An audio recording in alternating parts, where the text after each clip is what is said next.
Hello বন্ধুরা, আমরা বিভিন্ন সিনেমাতে ল্যান্ডমাইনের ব্যবহার সম্পর্কে জেনেছি, কিন্তু আমরা কি জানি ল্যান্ডমাইন কিভাবে আবিষ্কার হয়েছিল? ল্যান্ডমাইন কত প্রকারের হয়ে থাকে? ল্যান্ডমাইন কিভাবে কাজ করে?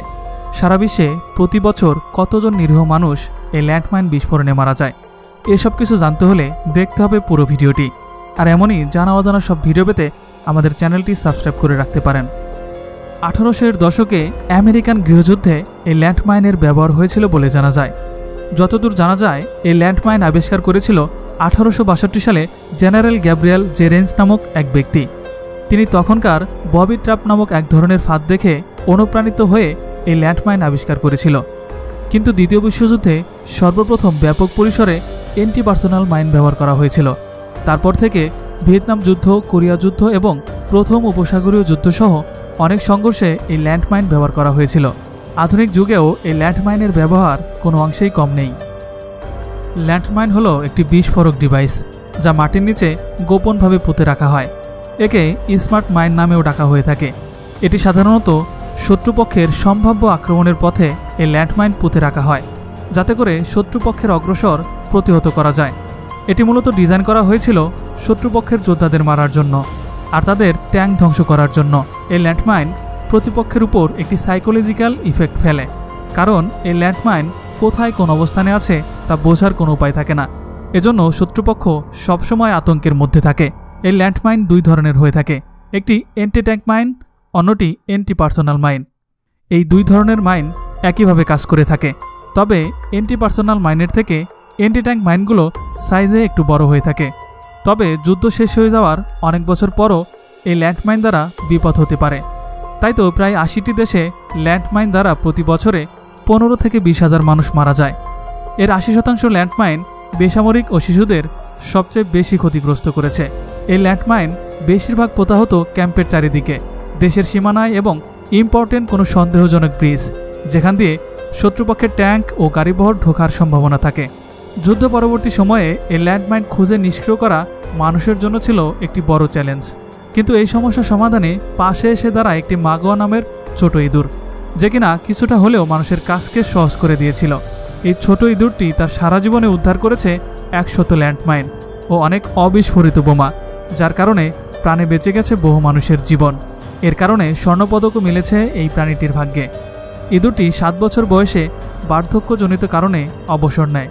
কিছুদিন আগে গোপন সংবাদের মাধ্যমে জানা যায় যে সীমানা পিলারের পাশ দিয়ে কাঁটাতারের বেড়ার পাশাপাশি ল্যান্ডমাইন বসাচ্ছে মিয়ানমার। চলুন দেখে নেই ল্যান্ডমাইন কিভাবে কাজ করে। অ্যান্টি ট্যাঙ্ক মাইন এবং অ্যান্টি পার্সোনাল মাইন একইভাবে কাজ করে, ব্যবধান হচ্ছে শুধু সাইজের। শত্রুপক্ষের গতিবিধি থামানোর জন্য মাটিতে অনেকগুলো ল্যান্ডমাইন পোতা হয়ে থাকে এবং নিজেরা বোঝার জন্য ওই এরিয়াকে মাইন্ড ফিল বলে ডাকা হয়। তারপর চিকন সুতা দিয়ে জমিনে টানিয়ে দেওয়া হয়, একে ট্র্যাপ ওয়্যার বলে।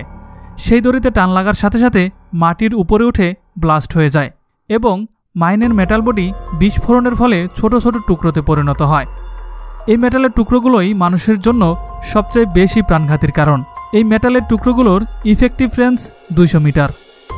এই anti personal mine Fuji M605 cast iron শিল এবং প্রোপেলিং চার্জ মিলিয়ে বানানো হয়, যা একটি স্টিল গ্যাসের মধ্যে প্যাক করা থাকে। প্রথমে মাইন এবং মাইন ফিউজ আলাদা আলাদা থাকে, কিন্তু যখন মাইনগুলো ব্যবহার করা হয় তখন মাইনের ভেতরে থাকা ফাঁকা জায়গায় প্যাচের মাধ্যমে সেট করে দেওয়া হয়।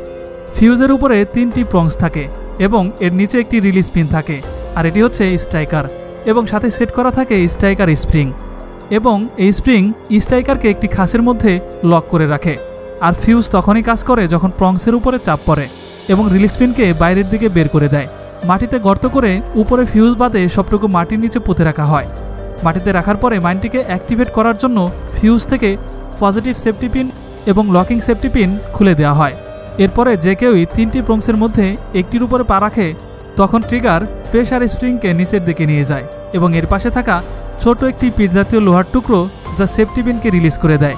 ফলে স্ট্রাইকার আনলক হয়ে যায় এবং স্ট্রাইকার সোজা গিয়ে প্রাইমারকে আঘাত করে। প্রাইমারের নিচে থাকা ফিউজ ডিলায় চার্জ শুরু করে দেয়।